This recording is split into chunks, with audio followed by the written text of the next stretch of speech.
Chers amis,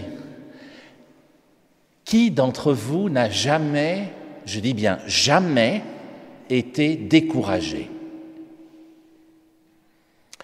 Je vois qu'aucune de vos mains ne se lève. Et c'est bien normal. Je ne pourrais pas lever la main moi non plus. Personne. Vous comme moi, ça nous est arrivé. C'est humain. Dire « j'en peux plus », c'est humain. Ça nous arrive selon les moments. Et face au découragement, nous le savons bien, on peut aller très loin. On peut vouloir partir très loin. On peut même en arriver à souhaiter mourir lorsqu'on est découragé. À l'hôpital, moi qui suis aumônier, je vois régulièrement des personnes qui se disent découragées, qui veulent tout arrêter, qui préfèrent mourir. C'est exactement ce qui est arrivé à Élie, le prophète, dans notre première lecture. Pourtant, c'est un prophète. On pourrait se dire que, comme prophète, il a reçu une force supplémentaire, il a la connaissance. Ou alors il doit avoir quelques infos sur la suite, il a Dieu avec lui.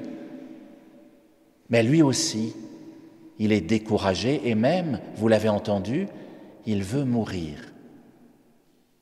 Dans l'histoire d'Élie, peut-être aussi parce que le prophète a mis le Seigneur au défi, vous l'avez entendu, « Seigneur, reprends ma vie », dans l'histoire d'Élie, un ange s'approche alors de lui pendant son sommeil dans le désert. L'ange le réveille et lui montre de quoi continuer sa route. Pour Élie, c'était un peu de nourriture. Le psaume que je vous ai chanté le disait à sa manière, lui aussi. L'ange du Seigneur campe alentour pour libérer ceux qui le respectent.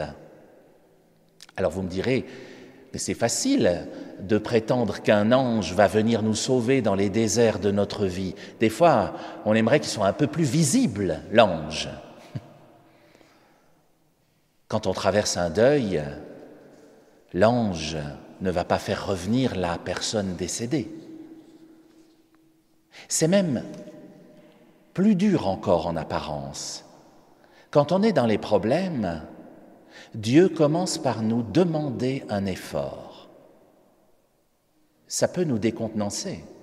« Lève-toi », dit l'ange à Élie, alors qu'il est tout découragé, qu'il n'en peut plus. « Lève-toi ». Il ne commence pas par lui dire « Oh mon pauvre chéri, c'est difficile ce que tu es en train de vivre, je vois que tu n'es pas bien, je vais pleurer avec toi. » Non, il lui dit « Lève-toi ». Et le Seigneur commence par nous dire, au fond de nos deuils, au fond de nos douleurs, au fond de nos maladies, au fond de nos souffrances, au fond de tous nos problèmes, il commence par nous dire « Lève-toi ». Ensuite, on verra. Mais d'abord, lève-toi. Ne reste pas au fond du trou, arrête de broyer du noir, arrête de te lamenter, lève-toi. Oui, c'est difficile, mais commence par te lever. Après, on verra. Et vous savez, chers amis, les anges, parfois, n'ont pas d'ailes. On les appelle alors des amis. On en a beaucoup dans nos vies, beaucoup plus qu'on ne le croit. Il y en a qu'on ne soupçonne même pas, qui sont juste là, à côté. Alors posons-nous la question, chers amis, ce matin, qui sont les anges de nos vies? Laissons passer leur visage, leur nom dans notre esprit quelques instants. Ces personnes que nous connaissons bien, qui sont toujours là quand ça va mal, souvent, pile au bon moment. Qui sont ces personnes qui nous disent « Oui, c'est difficile ce que tu es en train de vivre, mais lève-toi, courage ». Alors évidemment, il ne suffit pas de dire « lève-toi ».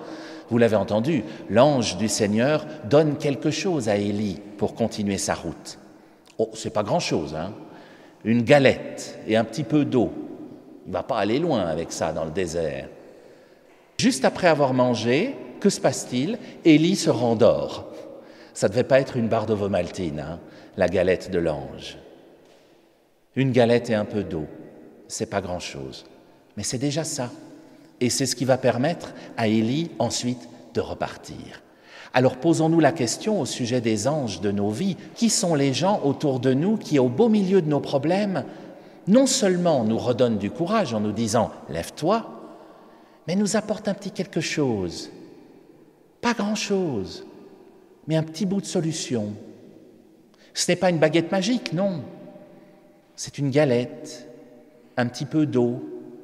Traduit dans nos vies, c'est un regard, un coup de téléphone, un petit message, une main sur l'épaule. C'est rien, et en même temps, c'est tout.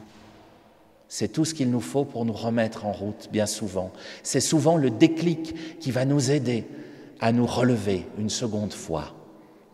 Car l'ange réveille à nouveau Élie dans notre histoire, vous l'avez entendu. Il lui redonne à manger et il le remet en route en lui disant « Le chemin qui te reste est long à parcourir. Alors vas-y maintenant. » Et là aussi, remarquez bien que l'ange est très honnête. Il aurait pu dire à Élie « C'est juste là derrière la dune. » Et c'est pas vrai. Le chemin qui reste à parcourir est long et il vaut mieux être honnête avec la personne que l'on relève. À une personne en deuil, il ne sert à rien de dire « ça va passer ». C'est faux, ça ne va pas passer comme ça, ça va être long. Autant être honnête et le lui dire. Et à l'inverse, il ne faudrait pas non plus dire à une personne en deuil « bah oui, tu as raison, c'est beaucoup trop dur, recouche-toi, laisse-toi mourir, ça ira beaucoup mieux ». Non, ça n'ira pas mieux. Je crois que nous avons chacune, chacun, plusieurs noms, plusieurs visages qui peuvent porter ce beau nom d'ange, si nous y réfléchissons bien. Ils sont autant de visages du Christ sur nos chemins de vie, car le Christ est le pain pour la route. Il nous le disait dans l'Évangile, il est celui qui nous aide à avancer dans les déserts de nos problèmes. Nous qui avons l'Esprit Saint en nous de par notre baptême, ne l'attristons pas, comme disait Paul dans la deuxième lecture. Au contraire, faisons-lui honneur à cette force qui nous habite.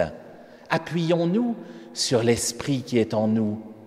Sa force est considérable.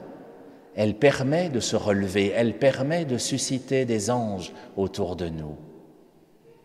Alors, quel que soit notre désert, chers amis, et nous en traversons tous, il cache des anges, des galettes, un peu d'eau, un regard, une main tendue, le pain de la vie. Comme le disait à sa manière le Petit Prince, ce qu'il y a de beau dans le désert, c'est qu'il cache un puits quelque part.